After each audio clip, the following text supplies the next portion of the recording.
Hey guys, welcome back to my channel. It is that time again for the Never Seen It series. This is where I give my opinion about movies that I've never seen before. Do I love them? Do I hate them? And do I recommend them to you? There's always a best of the batch and there is always a worst. Everything else just kind of falls into the middle. So here I am. I'm going to give you my quick thoughts about every single movie that I've watched over the past couple of weeks, like 2.5 weeks or so. I've been doing a lot of watching with my mom following. We have a lot of time to be watching movies, so we've been catching up, and I'm proud of myself because I managed to finish 2 box sets, the Alien franchise as well as Friday the 13th. So let's get into this.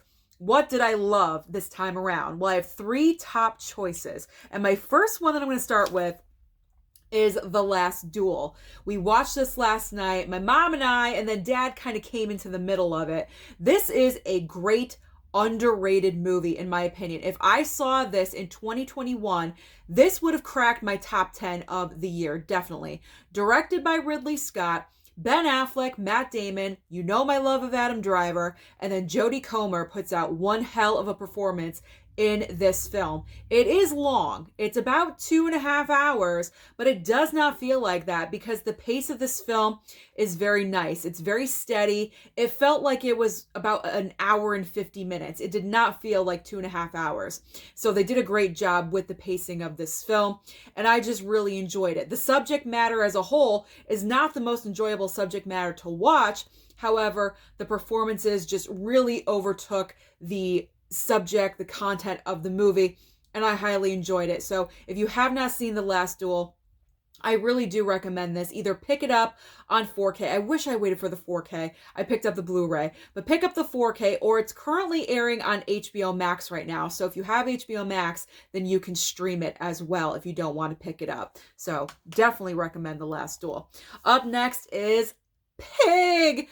I loved this movie. Now, a lot of people thought it was going to be like a John Wick kind of situation where they come in, they take Nicolas Cage's pig, and he goes all badass. That is not what happens. Nicolas Cage gives a very subtle, strong performance. This is one of the best performances I've ever seen him do. He's dirty. He is filthy. He is a mountain man that lives with his pig. It's a truffle pig that finds all the truffles, and that's how he makes his income. And his pig gets stolen. And he goes out there trying to search for his pig because not only, it's not about the money, he loves his pig. Like, his pig is his friend because he's all alone and he really doesn't have anyone else. So that really pulls at your heartstrings when you find out that's the real reason of why he wants to find his pig. This is a wonderful movie. Again, if I saw this in 2021, it would have cracked my top 10 of the year, definitely. But I was too late on this one. So don't be too late. Watch Pig. It's either one of those movies you're going to love or you're going to hate. I personally loved it and I can appreciate it for what it is. So I believe if it's still on Hulu, try to stream it because it is a really good movie. It's a slow burn, but it is worth it. And I believe it's hovering around the 2-hour mark or a little bit less. So it's really not that bad. Not as long as The Last Duel. And then going the other way with a comedy that I loved, Toosie! Oh my gosh. I watched this really late at night this past week and I loved this movie. It was so hilarious. Dustin Hoffman did an incredible job of portraying a woman. He is an out-of-work actor. No one in New York will work with him because he's just so difficult. He wants to change everything. So he decides to go in drag and audition for a soap opera, and he gets the part. So he has to kind of incorporate this new life into his current lifestyle, and it is hilarious to watch. So if you have not seen Toosie, highly recommend that you do. And it's also one of Jessica Lange's earliest performances. And she's beautiful. She's so beautiful in this movie. So definitely watch Toosie. It's a great, fun watch. It's always great to find a wonderful, smart comedy. And this is definitely one of those. It's not a stupid comedy. It's an actual smart, funny comedy. There's dumb comedies and there's smart comedies. That's a smart comedy. Okay, so now let's get into the middle of the pack. What did I enjoy, but it wasn't like the best thing on the planet? So I watched Suicide Squad Hell to Pay. This is one of my animation choices of the month because I'm trying to get into my animation titles. So I've committed myself to watching 2 animated titles a month this year. So this was one of my choices. And I enjoyed it. Don't get me wrong. I enjoyed it, but you know how I am with my Harley Quinn. I could be a little bit picky when it comes to Harley. I didn't really enjoy how she was portrayed in this movie.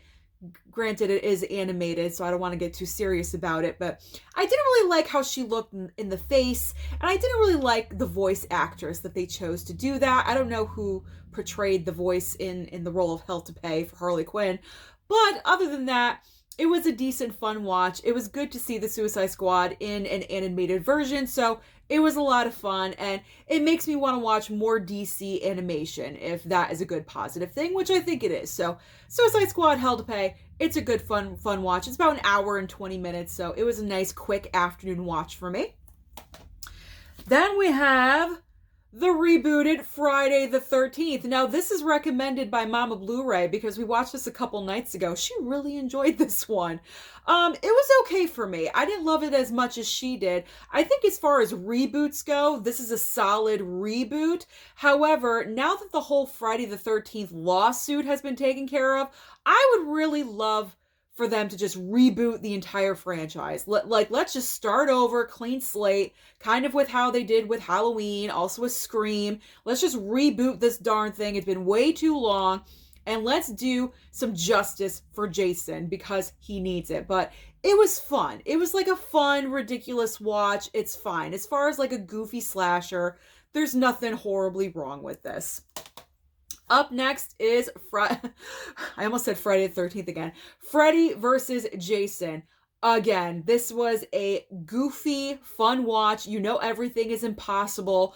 Freddy Krueger is just freaking crazy and nutso with his plan of resurrecting Jason. Like, the entire thing is just dumb and stupid. But you know that going into it. You know you're not expecting Shakespeare. So you're not really disappointed with this. Don't worry. I'm getting to one that disappointed me at the very end. Trust me, you're going to want to stay for that. But this one, it falls into the middle of the pack. It's not the best Friday the 13th, if you can say that about any of the Friday the 13th, but it's definitely not the worst. So, Freddy versus Jason, it was fun. It was a good time. Next up is Always. If you have not heard of this movie, directed by Steven Spielberg, starring Holly Hunter, Richard Dreyfuss, John Goodman, and the late Audrey Hepburn, her last performance, and of course she plays an angel. That was the reason why I wanted to buy this film, because I love Audrey and I need to watch more of her work, and I got her collection. I think I might have her collection be in February's movie watch of collections that I need to watch. But anyway, getting back to Always, this is a non-traditional romantic movie because Holly Hunter and Richard Dreyfuss are in a relationship, and unfortunately he perishes in a plane crash, and it's about Holly Hunter's character dealing with the aftermath, and also Richard Dreyfuss being a ghost in this movie and letting go of her. It's very complicated. John Goodman plays the best friend, trying to navigate Holly Hunter through her life after Richard Dreyfuss dies. It is not an overly emotional movie. I didn't cry, and I thought I was going to. I did not cry with this movie. I was very surprised that this was Steven Spielberg. I gotta be honest. There was nothing on this that screamed Steven Spielberg. I think maybe he just wanted to try directing a romance, and this is what happened. It's not an over-the-top movie. There's nothing super fantastic about it. It's just average. What really puts this movie over the top for me is Audrey Hepburn. If she was not in this movie, I don't think I would have picked up this film, but because she's in here, it elevates it for me personally. So do I recommend Always? If you can stream it anywhere, probably stream it. I don't know if it's worth picking up. If you want to pick it up at a cheap price somewhere, if you can find it, possibly do that. But as far as a full price, no, I do not recommend picking this up at a full price. It's not a bad movie. It just didn't wow me. Like, wow, that was a great movie. It's just meh. It's just in between. All right, next up, if you want a comedy that you are going to laugh your butt off at ridiculousness, Airplane. Airplane is definitely the movie for you. Okay, so with what happened with my mom, and she was in the hospital, my dad and I were watching movies together. I said, okay, I got to pick a comedy. I got to make Daddy Blu-ray laugh. So I picked out Airplane. He loves stupid comedy like this. This is very much along the lines of the Naked Gun trilogy. So if you've seen the Naked Gun, Airplane is the same ridiculous, stupid sense of humor. I laugh from this movie beginning to end. It is so funny, so ridiculous, so outlandish. This is, again, what I call smart, stupid comedy. It's smart because they know they're being stupid. It's intentionally stupid, and it is just hilarious. So if you really need something that is just going to make you laugh from your gut, from your toes, then definitely watch Airplane. This is one of those where it rides the line. Either you love humor like this, or you absolutely hate it and you don't get it because you prefer Will Ferrell or Adam Sandler. It's like you don't appreciate both of them. Either you love this one or you love that one. But I love Airplane. It's one of those classic comedies from back in the day. It's a must for any collection. I personally do think so. So definitely watch Airplane. Okay, let's get into this next batch. All right, what do we got? We got The Hateful Eight, guys. All right, I already talked about this movie in my Western movie collection that I did, but let's just, revisit this just for a second in case you have not watched that video, which you should. Go and watch it after this one. So The Hateful Eight, this is, again, Quentin Tarantino giving his love to the Western genre with a little bit of a spin on it. You have the whole snow situation, which I thought was a great effect. I loved how we were in the snow and we had to go to a haberdashery. I'm glad I said that right on camera. And that was the location of the film. This is very much Quentin Tarantino dialogue with the way all the characters address and speak to each other. But what I loved is that there was a mystery in there as well, kind of like a murder mystery theme. So I enjoyed that aspect of it. Until we got to that point, I was like, where are we going with this movie? But as soon as that element was introduced, I highly appreciated what Mr. Quentin Tarantino was doing with this movie. And I love Kurt Russell. Love Kurt Russell's performance in this. I love seeing actors that you think are past their prime and they're not. So Kurt Russell made a fantastic performance in this. Pretty much everyone did, but Kurt Russell was the highlight for me. So I really enjoyed The Hateful Eight. Again, it is a long movie. 2 hours, 45 minutes, I believe, but we know Tarantino is known for this, so I did not mind it. It's not one of those movies that you can watch all the time because of that long run time, but when you can, when you're trapped indoors in a snowy afternoon, maybe sometime, pop this in. I do recommend. One of the better ones for me, I must say. I really enjoyed that one from Tarantino. Okay, let's get back to Criterion because I'm trying to get through my Criterion stack. And we've got In the Heat of the Night. I wanted to watch this because we recently lost Sidney Poitier, and this is the only film that I own with him in it. So In the Heat of the Night, this was a great watch. We have him and Rod Steiger, I believe. Yes, Rod Steiger. So Sidney Poitier is in this town, and there's a murder, and of course they suspect him because, oh, he's black. So that's where we're going with this. So they pick him up. We find out he's actually a cop from another city, and he is just passing through town. So Sidney Poitier and Rod Steiger, who is the chief of police in this town, have to work together to find out who actually committed this murder. And watching this film, because it was so back in the day, the way they acted towards African Americans back in the day, it's so disgusting. It's stomach turning, actually. But you have to think of the time period that they filmed this. So you get over that after a while, and you do appreciate the movie for what it is. So I appreciate it for what it is. And I'm proud of myself because I actually guessed who the murderer was, and I was right. I was correct. So this is another great little whodunit kind of film. And it was good to experience because I don't have a lot of Sidney Poitier in my collection, like I said, so this makes me want to know more about his work and collect further movies with him in it. So I enjoyed In the Heat of the Night. Here we go. This one is sad. This one is sad, especially because it was based on true events, and that is Everest. So I did not personally pick this one up. This was mailed to me by a subscriber. So I wanted to give it a chance because the whole snow theme that I was doing and, snowy Everest. So this movie is about a bunch of people that pay a buttload of money to other people to train and help them climb Mount Everest and get to the very top. I don't know how many times we said while we were watching this movie, Mama Blu-ray and I, why would anyone pay to die? Because that's pretty much what you're doing in this film anyway. It is so sad. Like I mentioned, based on true events. Some people make it and some people don't. And it was just really heart-wrenching. And they show the real people at the very end. And it's kind of like it tears your heart out a little bit.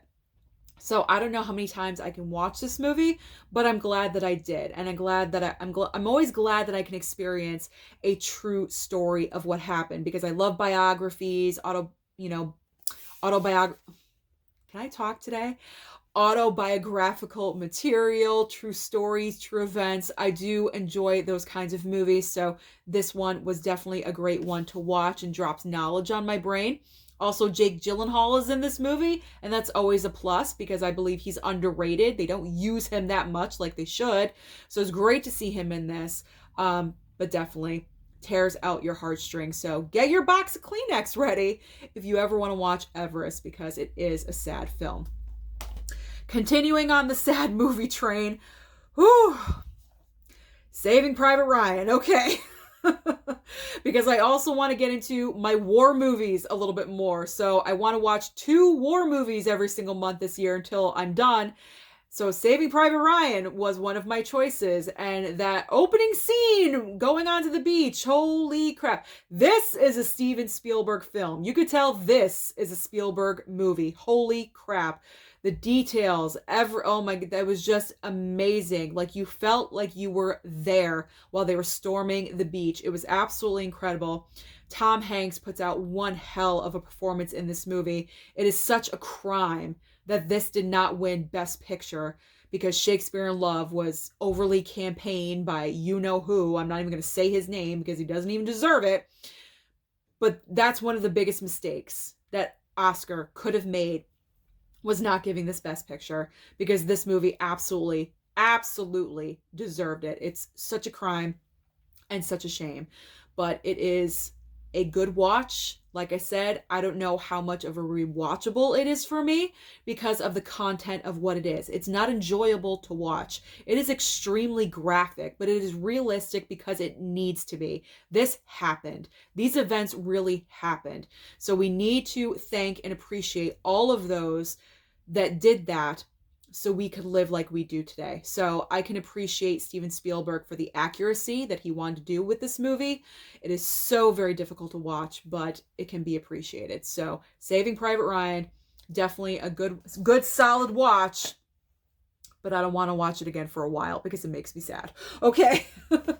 All right.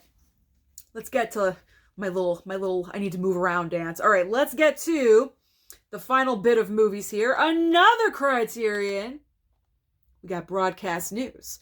So, this one I really wanted to love, but for some reason, I just did not get there. Again, we have Holly Hunter. We have, what's his name? William Hurt and Albert Brooks. They're all working in broadcast news. Obviously, it's the title. And it is about the news, but also at the core of it is like this little love triangle between the three of them. Holly Hunter and William Hurt end up working together. At first, she does not like him, and then, of course, it turns into love, as it always does.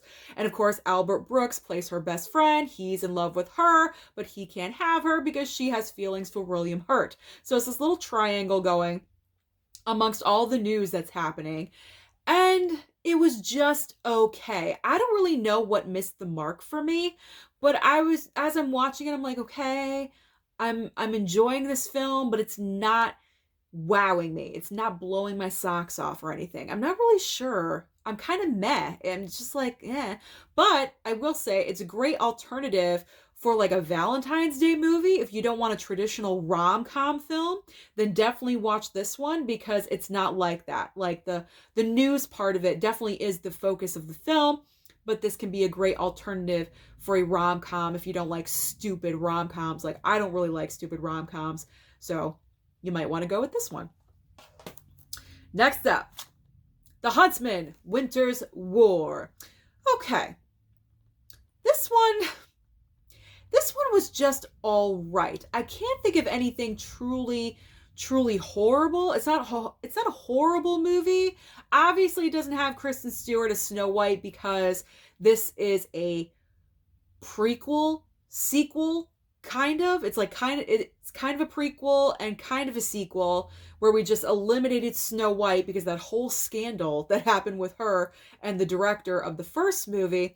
I think what really lacks for me is Charlize is not featured enough in this movie, and she was a real highlight in the first one for me, and she wasn't dominant in this film. Emily Blunt kind of took over that character as being the villain, and then Charlize pops back up kind of more at the very end, so there wasn't enough of that for me. If they were together, that'd be one thing, like what a dynamic duo. But with this one, I don't know. Emily Blunt just didn't rise to the occasion of a real true villain for me the way Charlize does. So this one is kind of a letdown. This was not a letdown. Winter's Bone. Jennifer Lawrence. Holy freaking cow. What a goddamn performance she gives in this movie. Holy crap. She plays a girl that has to search for her father because he is a criminal. He's out on bond. And because of that bond, he put up their home and their land. So she needs to find him. Otherwise, they're going to lose their home. She's the primary caregiver of her brother and sister. The mom is kind of out there, hopped up on pills or whatnot. So she's really the mother figure. She's 17 years old in this movie? She's fantastic, and I could totally see why she was nominated for this film. It is one hell of a movie. I definitely recommend that you watch it. It's absolutely amazing. It's probably one of the best performances I've ever seen. So if you have not seen Winter's Bone, I really, really do recommend. It's hard for me to describe it. It kind of informs you of a lifestyle that I'm sure most people are not familiar with, not in a bad way, but some people do live that way. I personally do not, so definitely, I recommend Winter's Bone. What an incredible performance by Jennifer Lawrence. Okay. Excuse me. All right. We're down to the last meh that I'm meh with. Okay. We have Thin Ice. Again, this was sent by a subscriber. I did not pick up this movie. Okay, there's nothing really wrong with this film. I just wasn't impressed with this. So Greg Kinnear plays an insurance guy, and he's trying to build his business and everything, but he's also kind of shisty and a scammer. Not a scammer, but he's just, I don't know, he's shisty, and I wouldn't trust him, if you know what I mean. So he tries to get this client to, buy insurance. And then the movie kind of twists into this kind of, little con, if I get that correctly. It's kind of a con, kind of a scam. It's a little twisty, but it's not, wow, oh my God, that was incredible. One of the best twists I've ever seen. I don't know. It's okay. It's okay. It's just average. I'm probably never going to watch this movie again because I've already experienced it. It's a one and done situation for me. So if you could stream it anywhere, I would recommend, but I wouldn't recommend buying it. If you could find it at the dollar store, find it, pick it up at the dollar store. It's worth $1, but not anything over than $5. I will say that. Okay. The Alien franchise. I totally committed because I wanted to finish this franchise so badly because it's been sitting on that bookshelf for way too long. So I got through the Alien franchise. Now I have to I did not watch Alien versus Predator. I have to do those, but I have to watch the Predator franchise first, and then I'll watch those movies. Okay, so I finished the regular. I have to admit, Prometheus and Covenant, I was not fans of because those are too new. I really love Sigourney Weaver, old school with the alien. That's what I want to see. And I would love a reboot of the Alien franchise as well. Give me that same concept. Just recycle the material that we love. Aliens was the best. James Cameron with that second movie, definitely the best, hands down. The first Alien, I was just okay with. Like, it's all right. It's all right. I didn't see like the big whoop-de-woo with the first Alien. Aliens was great. Alien 3 could have been better. Yeah, probably, but I didn't hate that movie. Alien Resurrection, on the other hand, oh my God. That was really, really, really bad. That was bad. That was really bad. The plot line of the entire film, cloning Ripley, having her come back, and she's kind of alien and kind of not, and then the alien has some of her like, what are we doing? Like, it's so stupid. They should have just had it as a regular Alien trilogy. You know, she sacrificed herself at the end of Alien 3, at the end of Alien 3. Can I talk? Here we go. Okay, done. Why do we need to carry this on? Sigourney Weaver said that she did Alien Resurrection because they pretty much, you know, gave her a blank check and said, fill in the gaps, whatever you want for money. I personally, as an artist, would not do that. There has to be some quality of work behind what I'm doing.